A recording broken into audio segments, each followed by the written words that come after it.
Hey guys, Nicole here with Obscure Reptiles and Caging, and today we're going to be breaking down the prices if you want to start breeding ball pythons. So let's get started.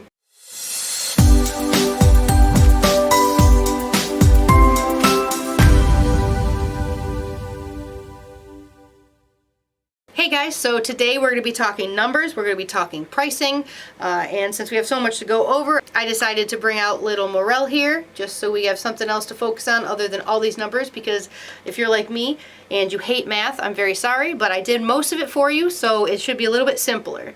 So let's say you guys are deciding that you want to start out breeding ball pythons. I have come up with a whole bunch of things for you guys to think about, consider, prices on them, and I broke them down into two categories. So I've got the lower end option and then I've got the higher end option.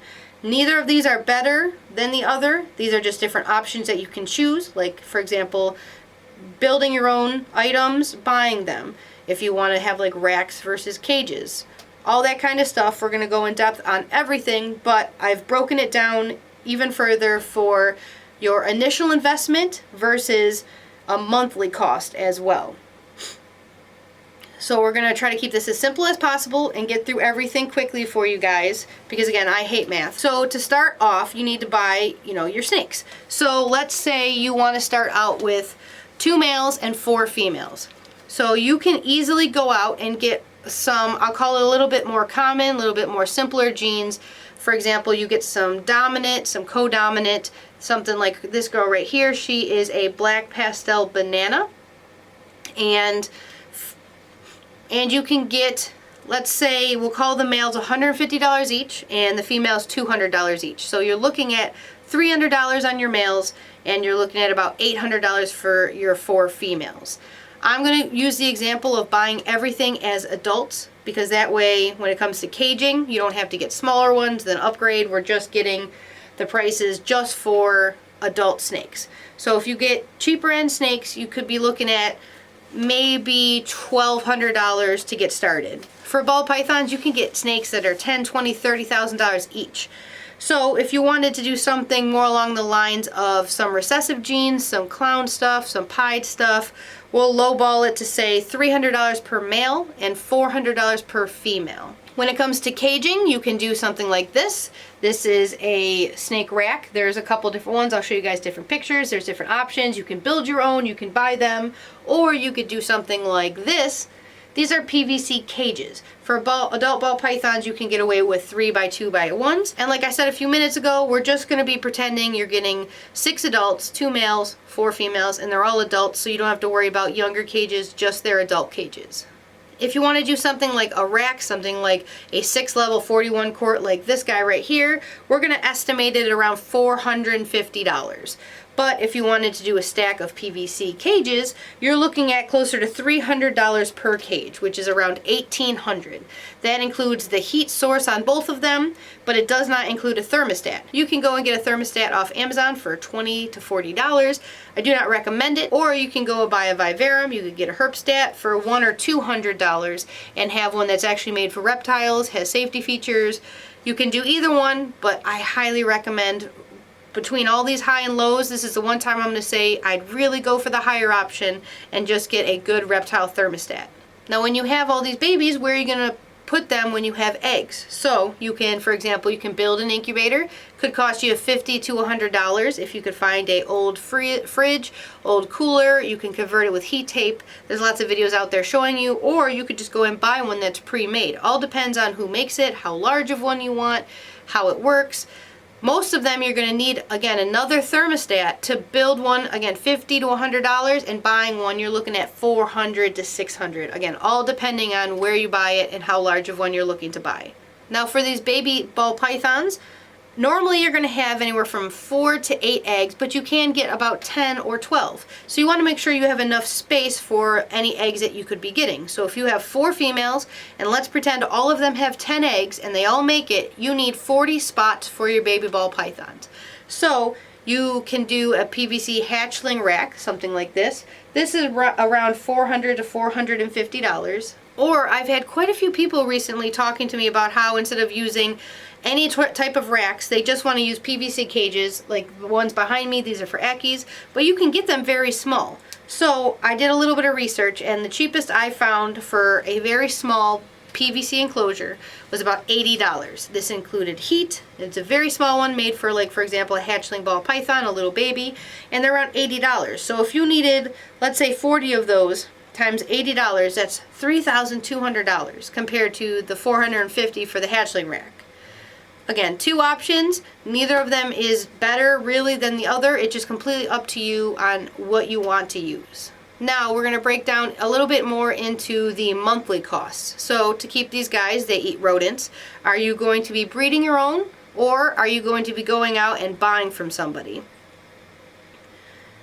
The upfront cost, of course, is going to be more when it comes to breeding your own, because you have to buy the rats. If you want to get one male and 2 or 3 females, normally it's about $15 to $20 depending on the breeder. Sometimes you can get lucky and get a whole bunch of smalls and grow up females and males, but you need to be able to find and source those locally. You're going to need to build or buy a rat rack, which, let's say you want to build a 6 tall and do a watering system. That's $300, $350. You're going to need some bedding, like aspen. You're going to need food, which is anywhere from $35 to $55 for a 50-pound bag. You're probably going to be going through one of those bags every month. So your upfront cost is probably going to be around $300, $400, $500 depending on how much you get and what you really do. Or you can buy them from people weekly or monthly, but the issue with that is they're a lot more expensive. Let's call it $3 to $8 per rat. And on top of that, if that person doesn't have enough for you, stops breeding, or there's an issue or problem, now you're out of luck with no rodents. And when you have babies, so let's say you have 40 little mouses to feed plus the 6 adults and you can't find rats anywhere, that's going to be a really large issue.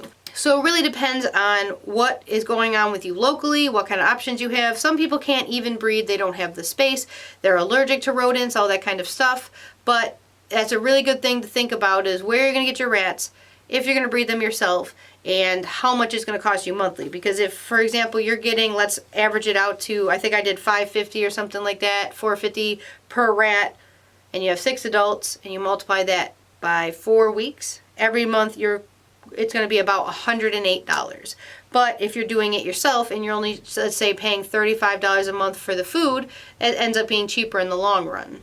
But there's a lot more work that's involved because you have to clean and all the maintenance. Another thing to consider is, how are you going to heat your reptiles? So if you have them in a rack, PVC cage, anything like that, it's easy to get the hot spot, especially with the thermostat. You can completely control your hot spot, but how cold is the cold side? So once in a while you guys will hear, you won't be able to see it, but it's up above me. Once in a while you'll hear my heater kick on. We actually heat the entire room, plus we heat their hot spot with heat tape or heat panels depending on the enclosure. It actually just kicked on right now. So you have to make sure that your cold side is not too cold. Depending on where you have the animals, what you're doing with the animals, what room it's in, what time of year, all that kind of stuff affects the temperature of the room that you have the reptiles in. Let's say you have them up in an attic, in summer it's way too hot, their cold side is not around 78 degrees, they might not breed for you. If they're too cold, they might not breed because they're too cold, they can't digest, then they don't want to eat anymore, then they get upper respiratory infections, all that kind of stuff. So make sure you have a really good way of maintaining a good 78 degree cold side and a 90 to 92 degree hot side. So for low versus high, the next one I would do would be, what type of substrate are you going to be using? So we like to use GAPS bedding. You can also use things like ReptiChip, but a good coconut fiber bedding is a very good option. It is a little bit more on the quote higher end. You're looking at about $30 to $40 per bag of bedding, but if you only have, let's say, 6 adults, you're only probably going to be going through about one of those or less a month, so that's not too much. I've also seen people who go and get like newspaper or like just straight up regular old paper and put it on the bottom to try to save money, but there's no absorbency, and you can do it, but it's really probably not the best. You can do options like aspen, but that is going to mold if it gets wet, so make sure you're really on top of it, checking your cages very often. But with that one, because the pricing is so close, I would just make sure you're getting a good bedding, something that's nice and absorbent and that can be cleaned easy. That way it's better for your animals. So back to when you have a bunch of babies, you are going to have to sell these animals. So how are you going to sell them? Are you going to do a lot of advertising on, let's say, social media, because you have to pay for that? Are you going to be going to local reptile shows because you have to pay for the table, pay for all the supplies to get it there? Are you going to ship these animals? Because then you have to pay, for example, a shipping box could be $3 to $8 depending on the size, because to ship them it has to have foam, it has to be a certain type of box, certain size. You normally just buy them from places like Reptile Express or Ship Your Reptile. So each animal that you're going to be shipping, you're also going to need either a reptile bag or a deli cup. And all those little things end up adding up at the end. So make sure that you guys have sourced all that stuff, and you at least have ideas of places that you can get that, especially things like heating packs and all that type of stuff for specifically shipping or getting your animals out there for people. And the last category we have is just extras. This is just things that, are you going to have a temperature gun for checking your cages? Are you going to need a hook? Do you want extra water dishes? Do you have reptile mite spray as a backup just in case? Do you have heat tape replacement, tongs to feed frozen thawed? All those little things, again, they end up adding up. They take up a good amount of space, but you want to have those things just as precautions, just as backups. For example, let's say you decide you want to sell something, but you have nothing to sell it in. It's not a bad idea to have extra of all size deli cups, reptile bags, boxes, stuff like that. All right, so what we have broken down is if you went on all the lower end stuff for everything we just discussed, you're looking at the startup price of around $2,150, which does not include things like extras, the monthly rats, paying for heat and substrate. But if you go to the higher route, you're looking at $4,500. And if you wanted to do those small PVC individual cages we talked about, which was an additional $3,200, you're looking at anywhere from $4,500 to $10,000. And again, that does not include any of those extras we just talked about, rats, heat, or substrate. So pretty big difference from, $2,100 to $4,000 to $10,000. And lastly, don't forget when you're putting all this together that it does take a lot of time to deal with these animals. You have to clean them, you have to monitor them, you have to do quite a few things more than just, a weekly feeding. So make sure that, because your time is money, make sure you understand that some days you might be putting 30 minutes into them and some days you might be putting 6 hours into them. It all depends on what you have going on at the time, how many of each species, if it's breeding season, the off season, but that is also a good thing to consider when it comes to how valuable is your time, because sometimes these guys are super easy and sometimes everyone goes to the bathroom at once, everyone has to be fed, there's a whole bunch of babies and there's a lot going on, and you're going to be spending hours on them, which I love. But just make sure you guys are calculating that in. I hope this helps you guys break it down a little bit for you guys who are interested in starting out with snakes. I've also got another video that's already up for people who want to start breeding, a whole bunch of different information for you guys, so I'll put that in the description box below. But that's it for this video. If you guys have any questions, you can put them in the comments below. If you haven't already, please subscribe. We do new videos every Wednesday, and I'll see you guys next Wednesday.